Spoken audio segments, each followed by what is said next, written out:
জাতীয় মহিলা কমিশন বাংলায় এসেছেন, মালদা মুর্শিদাবাদে ঘুরে বেড়াচ্ছেন, এর আগে সন্দেশখালীতে ঘুরে বেরিয়েছেন। দুর্ভাগ্যজনক বিষয় হচ্ছে জাতীয় মহিলা কমিশন একটি সংবিধান স্বীকৃত সংস্থা, ইউনিয়ন সরকারের শাসক দলের কোনো সংস্থা নয়।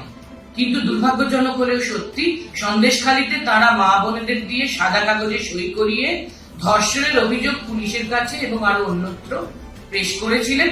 পরবর্তীতে প্রমাণ হয়েছে সেই মহিলারাও স্বীকার করেছেন যে সাদা কাগজে সই করানো হয়েছিল।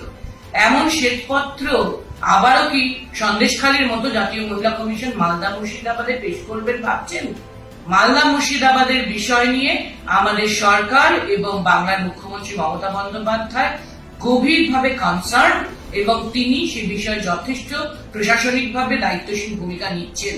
জাতীয় মহিলা কমিশনের এই শ্বেতপত্র প্রকাশের বিষয়ে আমরা আবারও সন্দেশখালীর মতন আশঙ্কা প্রকাশ করছি।